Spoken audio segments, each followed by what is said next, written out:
The house is a mess and my brain is broken, but you know what? It's Tuesday, so we're gonna film a video because that's what we do. My name is Miss Fred, and today is TPT Tuesday.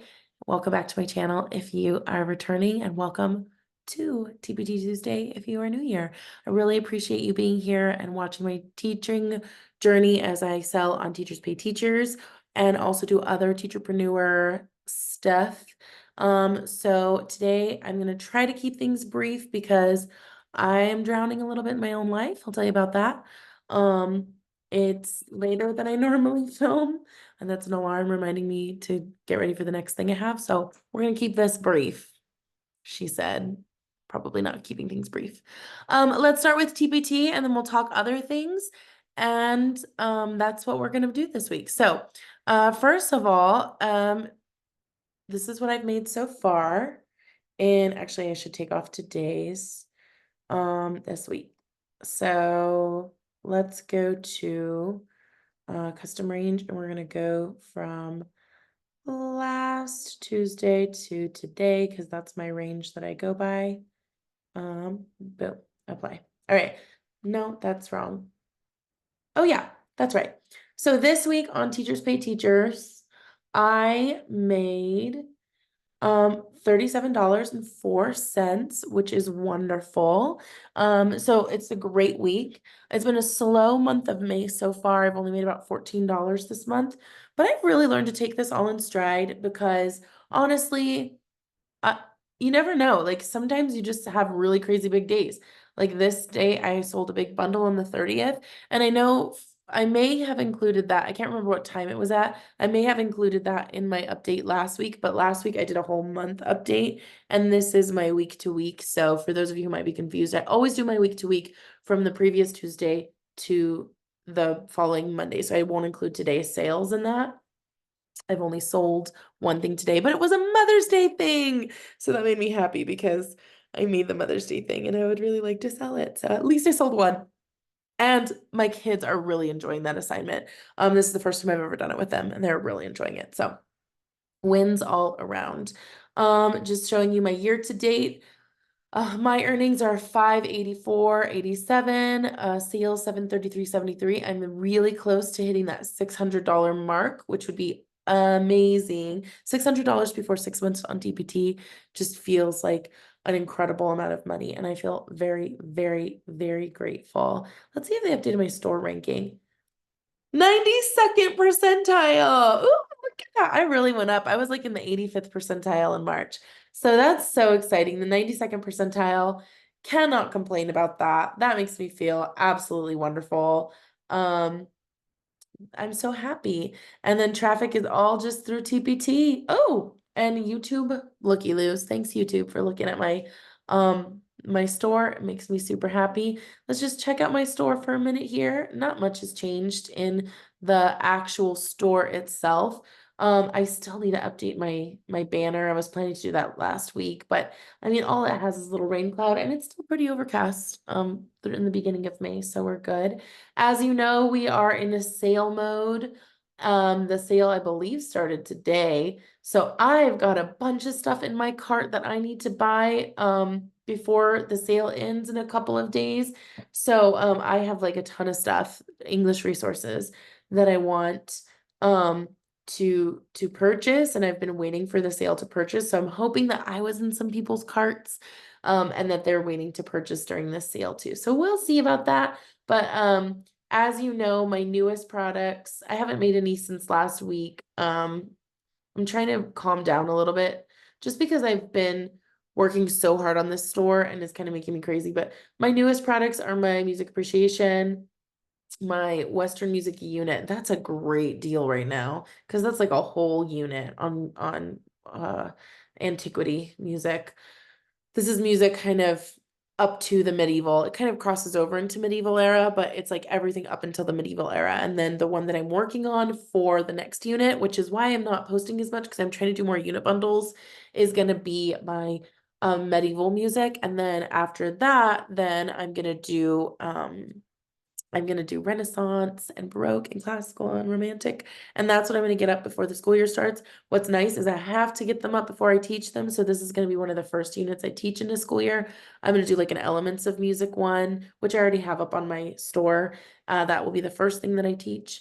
And then I'm going to go into antiquity, and then I'm going to throw in fun things because I noticed the kids just, even though it's really important to me to teach them about ancient music, like this music for social justice and change is literally so well received by my kids. We're talking like easily writing over 1,200 words about these songs, where with these, I'm like lucky if I can get them to write 200 words about everything, and they're supposed to write 200 words per song. It's a whole thing. But this, they could just talk and talk and talk about it. So my plan for next year is to do these big units of music in my music appreciation class. And then along the way, within every unit, I want to sort of have something modern to go with it. Right now, that has like historically for me just been seasonal stuff. Like I did a Taylor Swift Valentine's Day thing. I'm doing my Mother's Day thing now. I have this one that I'll use for Earth Day. I'll have a Halloween one. I have like certain things like I'm working on a product that I wish I would have gotten up, but I just didn't have time to finish it. I did the assignments with the kids, but it's not like TpT pretty yet, which is like a May the 4th, and it's all Star Wars music. So that's really fun. So that's all coming to the store. So that's going really well. Right now, everything is super crazy. I have a big festival for my choir here in Denver next week called the Colorado Trouble Festival. If you're in the Denver area, please come to the concert. It's not this Saturday, but next Saturday, May 18th, at 4:30, and it's going to be amazing. I've got singers coming from all over the state and New Mexico and Wyoming to come and sing. We're putting together like 100-piece choir of strangers, and we're going to just rehearse all day and then put on a concert. And that is taking up my entire life, truly. So that is just like any spare moment that I'm not working, I am focused on that. So it's great. It's wonderful. It's one of my favorite things in the world, but it is taking up a lot of my time to plan for such a huge event. So I can't wait for that. It'll be super fun. And then that's not an extra income stream for me too, by the way. That's just like, it's like I'm doing it within my choir job, but I'm not getting paid extra for it. It's really just a passion project because that's like what my passion is in life, is like bringing people together to sing. So however, I think I spoke to you guys last week about the fact that I started my national boards process, and that is overwhelming. So if you don't know, there is a way to become nationally board certified as a teacher. For some people, it's just something that they do for themselves. What this offers you is it's basically just saying that you're like an expert teacher in your field and that you are really a master teacher. You're able to teach other teachers. This process is a learning process. You're trying different things in the classroom and then putting them all together to see what comes out well. You're collecting a lot of data, that kind of thing. So in some states, like in the state of Colorado, for example, it is not really worth it financially to get your national board certification because it varies from district to district. But the district that I teach in Colorado only gives you a raise of like 700 a year if you have national boards. But if you know me, you know I also teach full-time at an online virtual school out of New Mexico, where I'm from. Shout out to my fellow New Mexicans. And they give you a raise of $9,000 a year. So it's really important in New Mexico. They're trying to attract quality teachers. And so it's a really big thing. So I had my first meeting with a coach. I have talked a couple of coworkers into going through the process with me. So that will give us some people to work with. But this is very time consuming. So we're working on a component 4. And right now in my classes, I am really starting to collect data so that I can use this information to create better outcomes for my students. So I'm having students do self-reflections. I'm having them do self-assessments. I'm having them do surveys on course design, surveys on SEL and how they feel supported in the classroom, especially because they're online students. You're getting so much less direct feedback from them. So it's really important to ask them for specific feedback and give them a guideline and a framework within which to put it. Some of the feedback is hilarious. Some of it's very helpful and very constructive. Like I had a student who was like, for like an example of this would be like for the compare and contrast essay that we wrote, it would be really good if when you're teaching about it, you could pull up examples of a really good compare and contrast essay and then talk about what's good about it and then maybe pull up one that's not so good and talk about why it's not good so they can actually see it physically. And of course I give them rubrics and standards and we talk about it and I go through like this is how you write a point by point or a block by block essay, but it really would benefit them to see that. And so next year I'm working on giving them an essay and then the rubric, and then I'm gonna have them grade that essay. So just coming up with really fun ideas for them.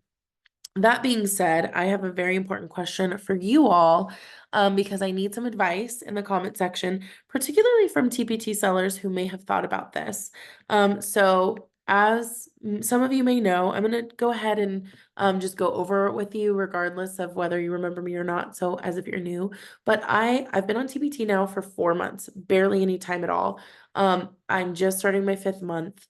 I have about 75 products in my store and it's going really well. My store is music niche focused on secondary music education, particularly within the music history and music like listening and writing piece, not music theory, not ear training, but music history. I do want to branch out once I finish my big units on history. I want to branch out and start incorporating ear training, music theory, things like that. But that's like phase 2 or 3. But some of the advice you hear a lot on TpT is use what you make for your classroom. So I have been purchasing some great products on Teachers Pay Teachers for my English classroom, but a lot of it doesn't really work for me. And the reason why it doesn't work for me is because I teach in a fully online asynchronous virtual school. So a lot of English classes are really based in Socratic Seminar. They're based in like all of these activities where you are kind of like a lot of the things I buy, they're like, do this in class, do this in class, do this in class, which is all well and good. But I just feel like I want to do things in class that work and transfer to an online setting where they can turn it in. I have been making assignments for my students. The self-reflection is one of them on their essay. Um, I made this really fun like hero's journey guide. So I started experimenting. I'm gonna just kind of show you an example of this. Let's see. We'll pull up this self-assessment. So if you guys know, I do a lot of digital products because that's just what works in my classroom. So this is something that I made. I had the kids do a compare and contrast essay, and this is their self-reflection. So I created the rubric for their essay, and then now I have these students where they can self-assess on what they did for each part and then write themselves a paragraph. And then they have this like click and drag thing to talk about the standards and how well they feel that they're meeting the standards, and then adding text. So I went ahead and made it pretty because I had one that wasn't pretty. Let me find the self-assessment that isn't pretty. And this works just fine. This is just fine. I could have given this to the kids and it would have been absolutely fine. But because I'm me and I have to make everything pretty, I went ahead and I made it pretty because like, why not? Why not have it be pretty? So then the other example of that would be, I think this is probably still in my Canva. Let me just pull up my Canva right quick. I did this hero's journey assignment where the kids have to write their own story using the hero's journey. So here, this is what it looks like. So I wrote all of this like information about the hero's journey. And then I went ahead and like created writing pages for them. This is going to be done handwritten for them for this class. But I wanted them to be able to write directly in this workbook that I'm making. So I made this, and then I also included some doodle notes pages and some quizzes. And so as I was making this, I thought to myself, man, it would be really nice to put this in the store. But my store is a music store. So I've done a little bit of research about staying within your niche.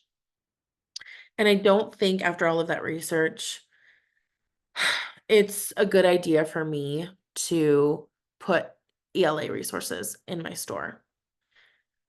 Do you think that I would be completely psychopathic to start an ELA resources store? Is that too much for me right now? Should I avoid it? I am making things that could be turned into products constantly. That's really where I got into music TPT, was like I couldn't find what I needed, so I made it. And I'm kind of in the same boat now. That's not to say that there's not a million great resources on TPT for ELA, and I have purchased them and I'm using some of them. But some of them I'm having to modify so much to make them work for my classroom. It's almost easier for me to just go, oh, it would be better if the resources was like this instead, rather than trying to make a square peg fit into a round hole. So I was thinking about in the summer, once I finish my music history series, starting an English store, an ELA store, that I can kind of start putting resources in as I make them. Those are two examples I just showed you of many, many things that I'm already creating. Some of them are pretty and some of them are like the document that I made that works just fine, but I could easily zhuzh it up and sell it. Um, Especially going into the national boards process, because I did decide to certify as an English teacher for national boards. That's what my coach recommended that I do, and she's been like coaching for like 15 years on national boards candidates, so she thinks that's the best option for me. So yeah, what do you guys think? Do you think this is a terrible idea? Do you think this is a good idea? Do you think this is dumb? I'm really curious to know your thoughts. Another thing I'm working on is resources to go with all the light we cannot see, which I'm working on annotating right now. I've read this, I love this, and I'm thinking about using it for AP next year. So I'm trying to create some digital resources for that. So I'm going to use them in my class regardless of whether or not I sell them. So second English store, how crazy am I being? Please give me constructive um ideas in the comments. If you have a second store, I would love to chat with you. Just leave it in the comments, see like your pros and cons, what you think. I've tried to find some YouTube videos on this. I know like Becca's Music Room, I know she has a second store for her like Bible classes. So I've watched several of those, and some other teachers who have more than one store, but I know I can't put everything in Miss Fred Music Ed. So what would you do if you were in my position? If you're already making a bunch of things, would you try to just sell them? Because right now I'm not using the music stuff as much because I've already made a lot of my curriculum. So I'm making things to make to sell. This is me still making resources that I'm using in my own classroom and getting started with making. All right, I'm done rambling about that. Reading this week has not been my strong suit. Have I read? Oh, I'm reading a like nutrition book and just listening to it on Audible. It's called The Power Foods Diet, by Dr. Neil Barnard. I just was in the mood for something like nutrition related, so that's what I'm reading. And I've taken a break from fiction because all I'm grading are essays written by seniors who are turning in everything late so that they can graduate. And it's making me crazy. English teachers, when you know, senior English kids, holy crap, some of them do not care about school until it is too late to start caring about school. And it makes me break out in hives. But I have read nonstop for the last like 3 days, but it's all been personal essays on their green light for the Great Gatsby, or compare and contrast essays on the 2020s for the night versus the 1920s using evidence from the Great Gatsby. So if you're an English teacher, I'm sending you my warmest hugs because I know that for English teachers, grading is a completely different beast than it is for other teachers. So you have my respect and my heart. And that is all I have for you. So I'm gonna go because this is already too long and get some of this stuff checked off my to-do list. But thanks for listening. Thanks for being here. Thanks for just being here to support my journey and my channel and all that stuff. And I will see you next week. All right, later.